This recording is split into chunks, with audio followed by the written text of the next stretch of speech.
Kalau amalannya itu kita membaca istirja, itu yang diajarkan amalannya adalah membaca istirja. Tetapi bagaimana memahami istirja inna lillahi wa inna ilaihi rajiun, itulah yang perlu ditanamkan. Satu contoh itu di dalam tafsir Ibnu Katsir dijelaskan bahwa pernah ada namanya Ibnu Sinan. Ketika anaknya wafat, dia kemudian membaca inna lillahi wa inna ilaihi rajiun. Itu kemudian itu langsung orang-orang pada, wah kamu harus berbahagia, kamu itu seneng. Dia kaget loh, wong anak saya wafat, ya Pak ya, dalam keadaan sedih, tapi kok saya malah disuruh senang. Karena di saat yang bersamaan itu Nabi mendapatkan kabar bahwa Ibnu Sinan itu dia oleh Allah akan diberi ganti yang lebih baik, diberi pahala yang lebih baik. Nah ini makanya ketika amalannya adalah dengan membaca istirja, kemudian kesadaran bahwasanya setiap musibah yang telah diberikan Allah kepada kita itu pasti ada hikmahnya. Itu sebagaimana dijelaskan di dalam tafsir Mafatihul Ghaib. Ketika kita itu mendapatkan musibah, semestinya kita itu sadar bahwa itu pasti ada hikmahnya. Satu contoh begini, Pak. Hati seseorang itu betul-betul namanya itu kolbun, bolak-balik. Ada orang itu katakanlah sekarang ini dia betul-betul susah karena masalah ini. Tapi bisa jadi besok dia tuh mensyukuri hal ini, Pak. Syukur, alhamdulillah dulu saya tidak seperti ini. Satu contoh yang kemarin terjadi, beberapa waktu lalu terjadi, dia ketika naik pesawat terlambat, dia menyesal, dia marah-marah, dia emosi. Kenapa? Karena dia itu rencananya gagal dikarenakan pesawatnya dia terlambat saat boarding pass atau apa itu, ya Pak ya, check in. Tapi ketika selang beberapa waktu pesawatnya kecelakaan, dia tuh langsung berbalik menjadi orang yang bersyukur. Ini makanya kita itu harus yakin setiap ada sesuatu yajibu ayyak takida fihi annahu hikmatun wa shawabun wa adlun wa khobarun wa sholahun. Yang wajib kita yakini setiap kita mendapatkan musibah, di balik ini pasti ada hikmahnya, di balik ini pasti ada kebaikannya, ya Pak ya. Itu memang sulit tetapi harus kita paksa, Pak. Mohon maaf, saya itu berusaha ketat untuk kita jangan suka suudzon pada orang, Pak. Apalagi suudzon kepada Allah Subhanahu wa ta'ala. Lah yang kita lakukan bagaimana saat kita ada musibah? Yang penting kita ikhtiar. Ya, yang penting kita ikhtiar. Amalannya istirja, dan bagaimana memahami istirja itu, insya Allah ketika kita mendapatkan musibah, kita itu akan menjadi golongan orang-orang yang sabar. Jelas ya? Seperti itu.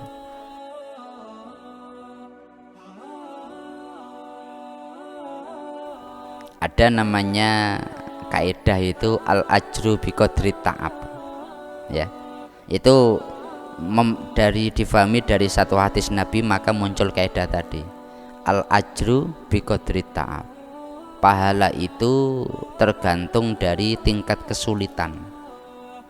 Semakin sulit seseorang dalam melakukan itu, semakin besar pahala yang didapatkan. Gambarannya begini, Anda saat sholat dalam keadaan semangat dan Anda saat sholat dalam keadaan males, sholat tahajud dalam keadaan semangat, sholat tahajud dalam keadaan males, itu pahalanya lebih berat saat dalam keadaan males. Saat kita itu pengennya tidur tapi kita memaksa diri kita untuk sholat, ini berat Pak, dibandingkan saat kita semangat. Lah pahala itu sekadar tingkat berat tidaknya ibadah yang dilakukan. Maka ketika kita itu dalam keadaan sulit, hakikatnya adalah pada saat yang bersamaan pahala yang ditetapkan Allah sangat besar.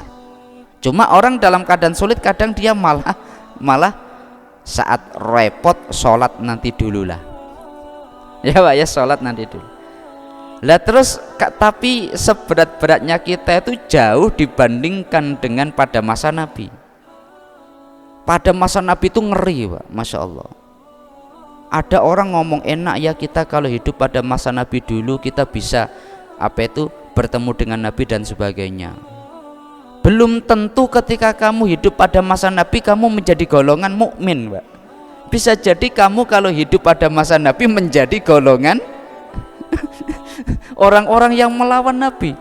Banyak yang tidak masuk akal Pak ya. Nabi itu ketika beliau dalam keadaan perang Khandaq, batunya di sini sudah 3. Nabi itu beliau keluar melihat Abu Bakar keluar. Abu Bakar, kenapa kamu keluar? Aku lapar Nabi, di rumah nggak ada makanan, keluarga nggak ada makanan. Siapa tahu ada para sahabat yang memiliki kelebihan makanan. Terus Abu Bakar tanya, Nabi kenapa Anda keluar? Nabi menjawab, masalah yang ada padaku sama dengan masalah yang ada padamu. Maka pada masa Nabi itu sangat berat sekali ya, sangat berat sekali. Tetapi bentuk ujian tidak seperti itu saja. Yang namanya harta, anak itu juga bagian daripada fitnah ya Ji ya. Katakanlah kita itu begini, salah satu bid'ah paling besar yang disampaikan, bid'ah pertama kali di dalam Islam menurut Aisyah itu orang makan 2 kali sehari Pak.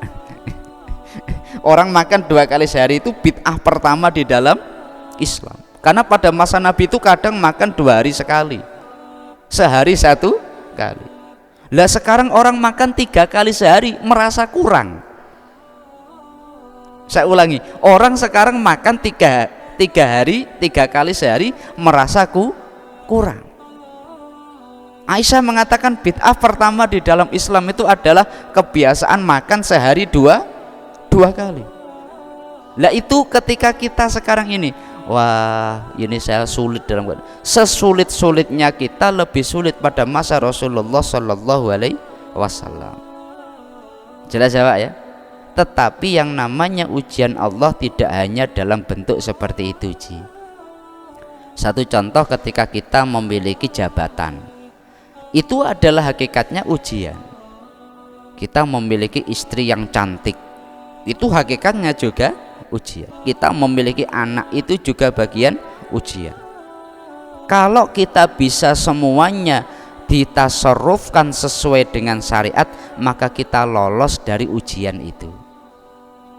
Mungkin dari tingkat beratnya jauh, tetapi kita semuanya tetap mendapatkan ujian. Jelas ya Pak Haji ya.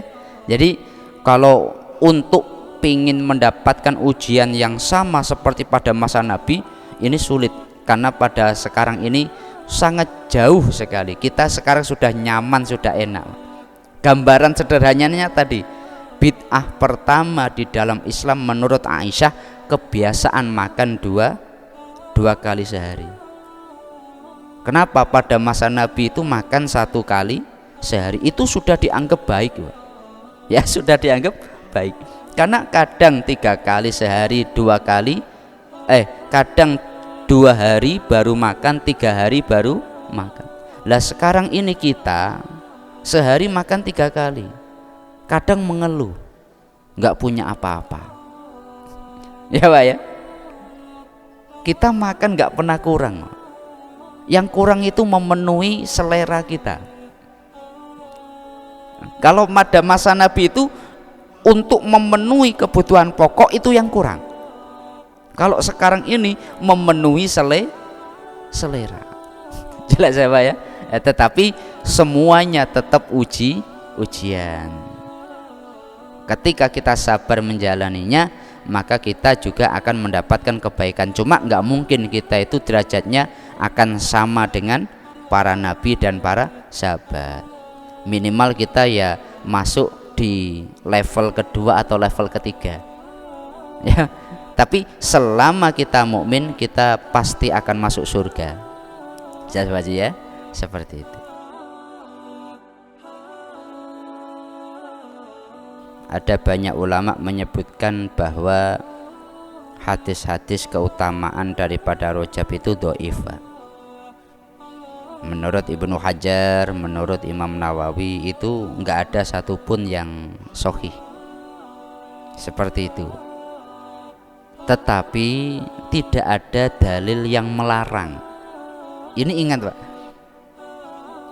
ketika dalil yang menyuruh itu enggak ada yang sahih, tapi juga tidak ada dalil yang melarang.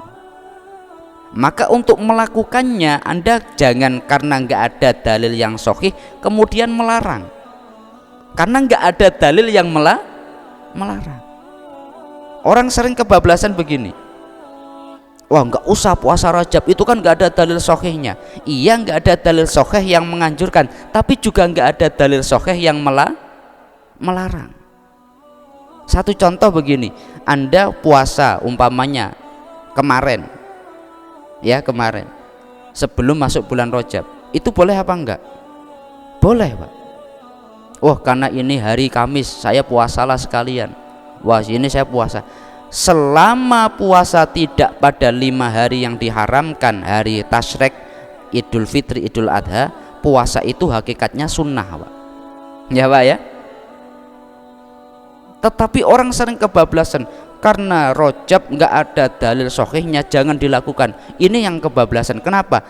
Memang betul tidak ada dalil yang sahih, tapi juga tidak ada yang melarang. Anda kok melarang. Satu.